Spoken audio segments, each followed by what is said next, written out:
أعوذ بالله من الشيطان الرجيم. بسم الله الرحمن الرحيم.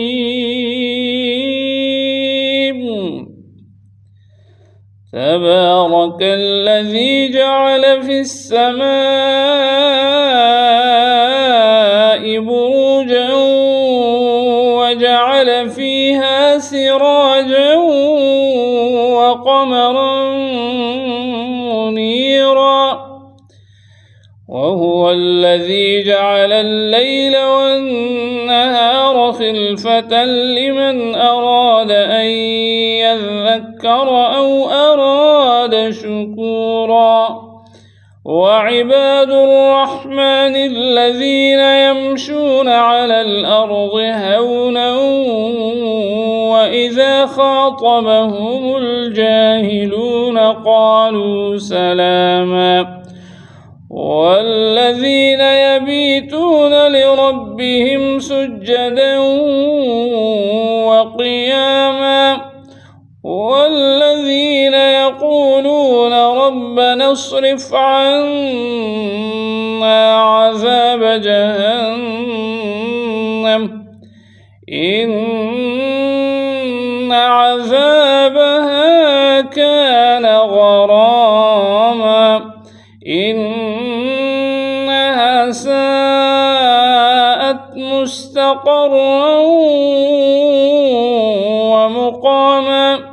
والذين إذا أنفقوا لم يسرفوا ولم يقتروا وكان بين ذلك قواما. والذين لا يدعون مع الله إلها آخر ولا يقتلون النفس التي حرم الله إلا بالحق ولا يزنون، ومن يفعل ذلك يلقى أثاما يضاعف له العذاب يوم القيامة ويخلد فيه مهانا إلا من تاب وآمن وعمل عملا صالحا فأولئك يبدل الله سيئاتهم حسنات وكان الله غفورا رحيما.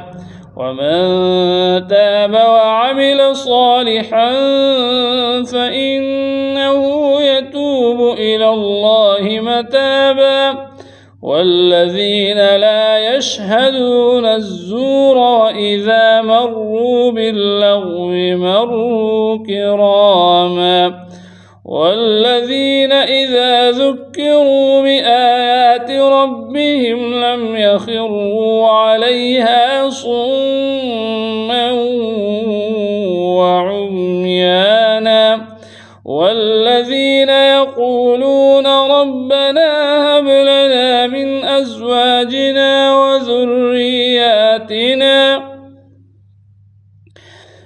أزواجنا وذرياتنا قرة أعين واجعلنا للمتقين إماما. أولئك يجزون الغرفة بما صبروا ويلقون فيها تحية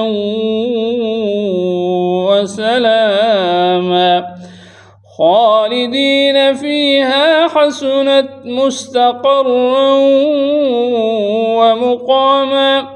قل ما يعبأ بكم ربي لولا دعاؤكم